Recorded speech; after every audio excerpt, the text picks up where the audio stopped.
අපි හොයියෑන්වල ඉන්න දෙවනි දවස. ඉතින් අද උදෙන්ම අපි මේ ඇවිත් ඉන්නේ හොයියෑන්වල ගොඩක්ම ප්‍රසිද්ධ කොකනට් බාස්කට් බෝට් රයිඩ් එකක් යන්න. මේක හරිම යුනික් එක්ස්පීරියන්ස් එකක්. මෙන්න මේ කොකනට් ෂෙල් එකේ හැඩයට තියෙන බෝට් එකේ තමයි අපිට යන්න තියෙන්නේ. මේ බෝට් වලට වියට්නාම් භාෂාවෙන් කියන්නේ තුම් චායි කියලා. මේක වියට්නාම් දීවරයන් විසින් සාම්ප්‍රදායිකව භාවිතා කරන උණ බට වලින් හදලා තියෙන බෝට්ටෝ. ඉතින් මේ බාස්කට් බෝට් රයිඩ් අත්දැකීම ගන්න නම් හොයියෑන් වල තියෙන කාම්තන් විලේජ් එකට තමයි ඔයාලා එන්න ඕනේ. හොයියෑන් ඕල් ටවුන් එකේ ඉඳලා මෙතනට සාමාන්‍යයෙන් කිලෝමීටර් 3.5ක වගේ දුරක් තියෙනවා. ඉතින් හොයියෑන් කැනල් හවුස් එක ළඟ ඉඳලා ග්‍රැබ් ටැක්සි එකකින් තමයි අපි මෙතනට ආවේ. මේ ගඟ ඉවුර දිගටම තියෙන්නේ බෝට් රයිඩ් ඔපරේට් කරන තැන්.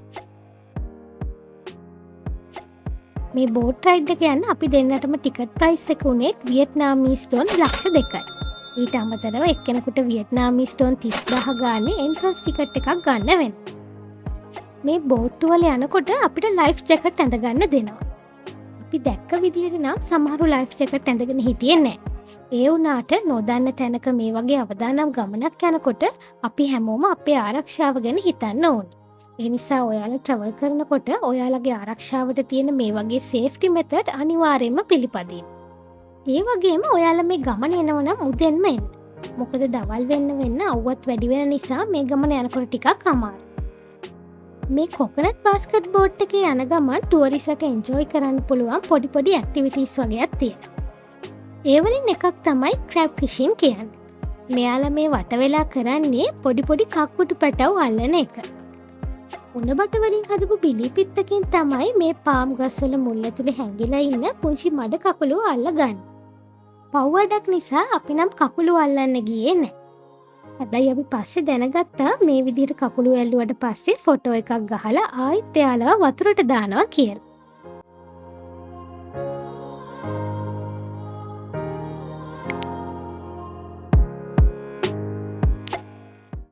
මේ කොකනට් බෝට් රයිඩ් එක විහිදිලා තියෙන්නේ හෙක්ටයාර 7ක් විතර වෙන කොකනට් ෆොරස්ට් එකක් ඇතුලේ. කොකනට් ෆොරස්ට් කියලා කිව්වට මේකේ තියෙන්නේ අපි සාමාන්‍යයෙන් දන්න පොල් ගස් නෙමෙයි. මේවට කියන්නේ වෝටර් කොකනට් ට්‍රීස් කියන. මේක පාම් ගස් වර්ගය. ඉතින් මේ ගස් අතරින් වැටිලා තියෙන පාරවල් දිගේ මේ ගමන යනකොට හරිම ලස්සන වටපිටාවක් බලා ගන්න පුළුවන්.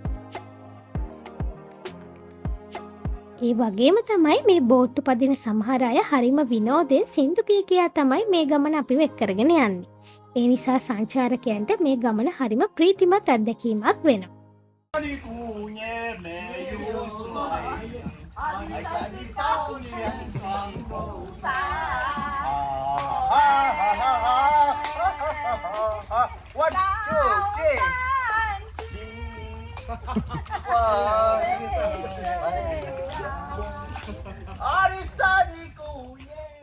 මේ ගමන අතරතුර එක තැන්වල ෆොටෝග්‍රැෆර්ස්ලා ඉන්නවා. එයාලා අපේ ෆොටෝස් අරගෙන එතනදිම ප්‍රින්ට් කරලා දෙනවා. ඉතින් අපිත් ඒ විදිහට ෆොටෝස් ගත්තා.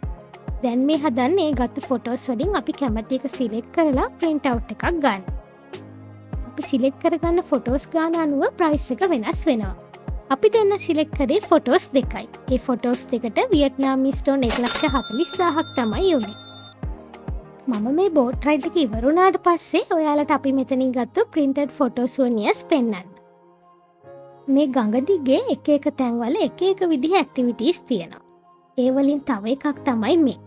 මෙතනදි මේ බෝට්ටුවේ ඉන්න කෙනා අපිවත් මේ බෝට්ටුවට නගගෙන හරිම වේගෙන් මේ බෝට්ටුව කරකවනවා. අපිට නම් බය හිතුණා මේ එක්ස්පීරියන්ස් එක ගන්න. ඒ නිසා අපි ඒක try කළේ නැහැ. මට හිතෙන විදිහට මේක යනකොට දැනෙනවා ඇත්තේ මිනි වෝටර් රෝලර් කෝස්ටර් එක යනවා වගේ අත්දැකීමක් වෙන්න ඕන. ඉතින් ඔයාලා මේ එක්ස්පීරියන්ස් එක ගන්න කැමති නම් ඒවට වෙනම පේ කරන්න ඕන.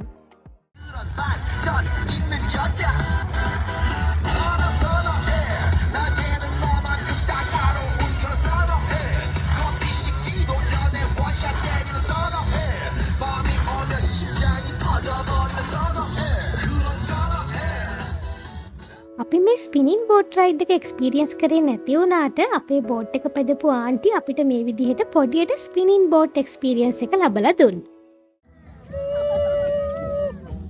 අල්ලගින්න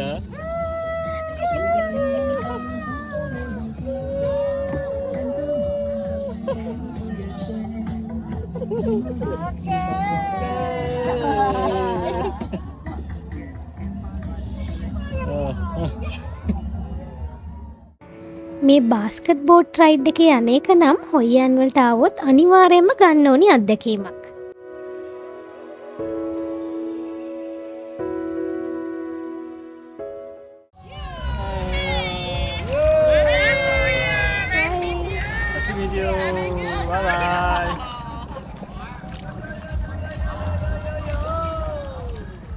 මේ ගඟ මැද පාවෙන කැරෝකේ සෙෂන් එකකුත් තියෙනවා.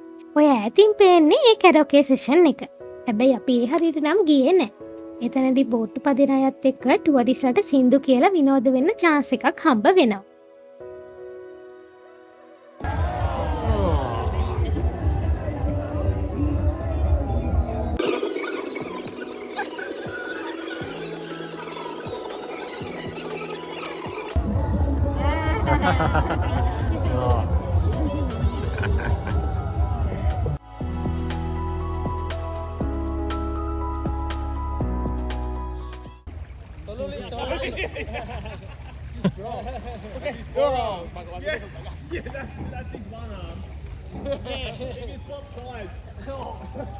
ඔන්න එහෙනම් දැන් අපේ මේ කොකනට් බාස්කට් බෝට් රයිඩ් එක ඉවර වෙන්න යනවා. අපි නම් මේ බෝට් එක පැදපු ආන්ටිට පොඩි ටිප් එකක් දුන්නා. මෙයාලා හරියට මහන්සි වෙනවා මේ බෝට් එක පැදගෙන යන්න. ඉතින් මේ බෝට් රයිඩ් එක ගිහිල්ලා ඉවර වුණාම බෝට් එක පදින කෙනාට පොඩි ටිප් එකක් දෙන්න පුළුවන් නම් මේක වටිනවා. Okay. Come on. Okay. Bye.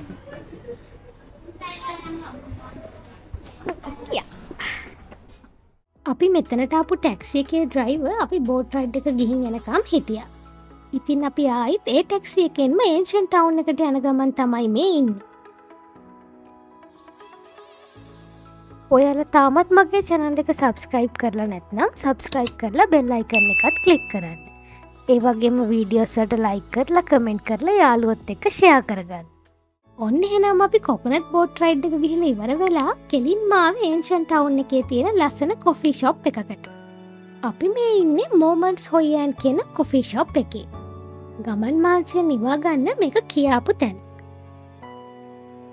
මං කලින් කිව්වනේ අපි කොකනට් බාස්කට් බෝට් රයිඩ් එක යන අතරතුරේදී ගත්තු printed photo souvenirs පස්සේ පෙන්නන්නම් කියලා.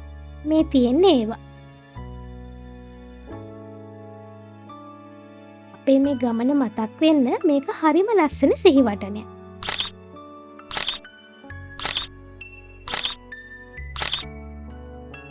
මේ වගේ තැනකට වෙලා අවට පරිසරය වෙන දේවල් බලාගෙන හෙමින් කෝපි කෝප්පයක් බොනකොට දැනෙන්නේ හරිම මිහිරි හැඟීමක්. ඊළඟට අපි මේ යන්නේ හොයියන් මාකට් එක තියෙන පැත්තට. ඔන්න දැන් අපි මාකට් එක තියෙන පැත්තට ආවා. මේ මාකට් එකේ වියට්නාම් වැසියන්ගේ එදිනදා ජීවිතයට අවශ්‍ය හැමදේම වගේ විකුණන්න තියෙනවා. එක එක ජාතියේ එළවලු, පළතුරු, ධාන්‍ය වර්ග, අල වර්ග වගේ ගොඩක් ජාති මේ මාකට් එකේ තියෙනවා. වියට්නාම් වැසියෝ හැමෝම වගේ ෆ්‍රෙෂ් හර්බ්ස් වර්ග අමුවෙන් කෑමට ගන්නවා. ඒ නිසා එක එක ජාතියේ කොළ වර්ග ගොඩක් අපිට මේ මාකට් එකේ විකුණන්න තියෙනවා බලා ගන්න පුළුවන්. ඒ වගේම සුවනියර්ස්, හෑන්ඩ්මේඩ් ලැන්ටර්න්ස්, පොටරි, බැම්බු ප්‍රොඩක්ට්ස් වගේ එක එක ජාතියේ හැන්ඩික්‍රාෆ්ට් එහෙමත් මේ මාකට් එකෙන් ගන්න පුළුවන්. මෙහි ඉන්න ගොඩක් වෙලෙන්දියෝ මේ විදිහට බඩු බිම තියාගෙන තමයි විකුණන්නේ. මේ ඉස්සරහින් තියෙන්නේ හොයියන් වල සෙන්ට්‍රල් මාකට් බිල්ඩින් එක. එහෙනම් ඇතුළට ගිහිල්ලා බලමුකෝ මොනවද තියෙන්නේ කියලා.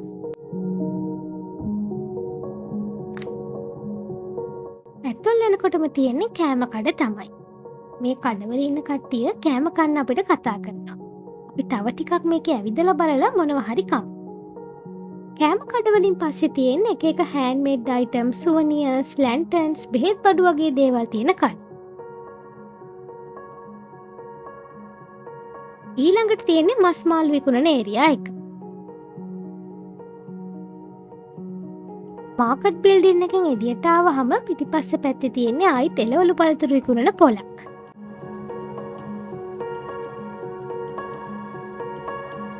මේ පළතුරු කඩේ හොඳ ෆ්‍රෙෂ් ලොංගන් වගේයක් තියෙනවා. ඉතින් මට හිතුණා මේ ලොංගන් වල රස බලන්න.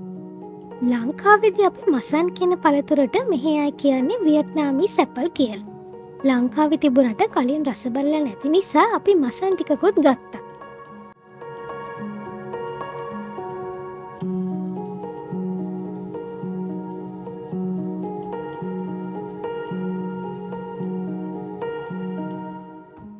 ඊළඟට ඔන්න අපි ආයිත් සෙන්ට්‍රල් මාකට් එක ඇතුලේ තියෙන කෑම කඩේකට ආව දවල්ට කෑම කන්න. මේ විදිහට පාට කෑම වර්ග ඩිස්ප්ලේ කරලා තියෙනවා දකින්න අයට ආස හිතෙන විදිහට. මේ විදිහට කඩේ ඉස්සරහා ඉඳගෙන තමයි කෑම කන්න තියෙන්නේ. මේ තියෙන්නේ අපි අද දවල්ට කන්න ගත්තු දේවල්. කෑම වලට අමතරව ෆැෂන් ෆෘට් ජූස් එකකුයි ඇම්බරෙල්ලා ජූස් එකකුයි ගත්තා. කාලබීල ඉවර වෙලා අපි දෙන්න හොයියෑන් වල තියෙන තවත් ටුවරිස් ඇට්‍රැක්ෂන්ස් කීපයක් බලන්න යන්න තමයි හදන්නේ. හොයියෑන් ඒන්ෂන් ටවුන් එකේ තියෙන සමහර ඇට්‍රැක්ෂන් ප්ලේසස් බලන්න නම් ටිකට් ගන්න ඕන. මේ ටිකට්ස් ගන්න පුළුවන් ටිකට් කවුන්ටර්ස් 10ක් විතර ඒන්ෂන් ටවුන් ඒරියා එකේ තැන් වල තියෙනවා. ඉතින් අපි මේ එක ටිකට් කවුන්ටර් එකකට ඇවිල්ලා ටිකට් ගන්න තමයි හදන්නේ. එක්කෙනෙකුට වියට්නාමීස් ඩොලර් 1,20,000යි ටිකට් ප්‍රයිස් එක වෙන්නේ. හැබැයි මේ එක ටිකට් එකකින් ටුවරිස් ඇට්‍රැක්ෂන්ස් 5ක් විතරයි බලන්න පුළුවන්කම තියෙන්නේ. ඊට වඩා තැන් බලනව නම් ආයෙත් ටිකට් එකක් ගන්න ඕන. අපි දැන් මේ ඇවිත් ඉන්නේ හොයියෑන් වල තියෙන මියුසියම් ඔෆ් ෆෝක් කල්චර් කියන තැනට.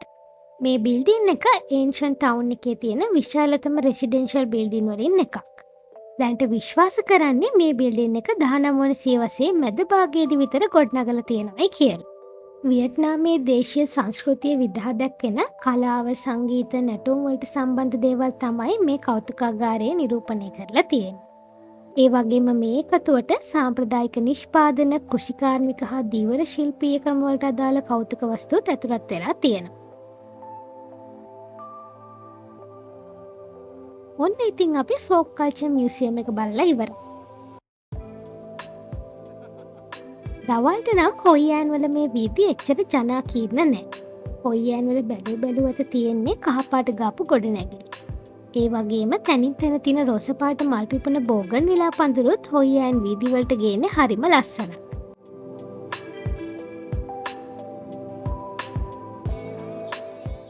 ඒන්ෂන් ටවුන් එකේ තියෙන ඇසෙම්බලි හෝල් එකක් තමයි අපි ඊළඟට බලන්න යන්න හදන්නේ. අතීතයේදී හොයියෑන් වල හිටපු චයිනීස් කමියුනිටි එක රැස්වීම් පවත්වන්න වන්දනාමාන කරන්න වගේම සංස්කෘතික ක්‍රියාකාරකම් කරන්න ගොඩනගපු ඓතිහාසික ගොඩනැගිලි වලට තමයි ඇසෙම්බලි හෝල් කියලා කියන්නේ. මේ වගේ ඓතිහාසික ඇසෙම්බලි හෝල් කිහිපයක්ම මේ ඒන්ෂන් ටවුන් එකේ තියෙනවා. ඊළඟට අපි මේ හදන්නේ හොයියෑන් වල ප්‍රසිද්ධ මොට් හොයියෑන් කියන හර්බල් ඩ්‍රින්ක් එක try කරලා බලන්න. පාරායිනේ තියෙන පොඩි ෂොප් එකක තමයි මේ හර්බල් ඩ්‍රින්ක් එක විකුණන්න තියෙන්නේ. අවුරුදු 100ක් විතර පරණ ෆැමිලි රෙසිපි එකකට අනුව තමයි මේ ඩ්‍රින්ක් එක හදන්නේ. මේ විදිහට ඇතුළට ගිහිල්ලා පොඩි පුටුවල වාඩි වෙලා මේ හර්බල් ඩ්‍රින්ක් එක රස විඳින්නත් පුළුවන්. මේ ඩ්‍රින්ක් එක හරිම රසයි. ඉඟුරු රසත් එක්ක එකතු වුණ අමුතුම රසක් තමයි තියෙන්නේ. මේ ඩ්‍රින්ක් එකේ ප්‍රධාන අමුද්‍රව්‍ය විදිහට ගන්නේ ලෙමන්, ඉඟුරු, මී පැණි, ලෙමන් ග්‍රාස්, වේලුණු නෙළුම් කොළ, ග්‍රීන් ටී, ක්‍රිසැන්තිමම් වගේ ස්වභාවික අමුද්‍රව්‍ය. මේ අමුද්‍රව්‍ය ශරීරයේ විස ඉවත් කරන්න, ශරීරයේ සිසිල් කරන්න වගේම අපේ ශරීරය සෞඛ්‍යමත් කරන්නත් උපකාරී වෙනවා කියලා තමයි කියන්නේ. මොට් හොයියෑන් හර්බල් ඩ්‍රින්ක් එක කියන්නේ හොයියෑන් ආවොත් අනිවාර්යයෙන්ම try කරලා බලන්න ඕනේ ඩ්‍රින්ක් එකක්. හර්බල් ඩ්‍රින්ක් එක බීලා රිෆ්‍රෙෂ් වෙලා අපි ආයිත් හොයියෑන් වල වීදිවල ඇවිදින්න පටන් ගත්තා. මේ හැමතැනම මේ වගේ ටේලර් ෂොප්ස් දකින්න පුළුවන්. හොයියෑන් කියන්නේ වියට්නාම් වල කස්ටම් ටේලරින් වලට තියෙන හොඳම තැන් වලින් එකක්. පැය 24ත් 48ත් අතර කාලයකදී අපිට කස්ටම් මේඩ් ඩ්‍රෙස් එකක් affordable price එකකට මේ shops වලින් මහගන්න පුළුවන්. දැන් අපි ඉන්නේ ක්වාං කොං ටෙම්පල් එක ඉස්සරහා. එහෙනම් ඇතුළට ගිහිල්ලා බලමු මොනවද මේ ටෙම්පල් එක ඇතුලේ තියෙන්නේ කියලා.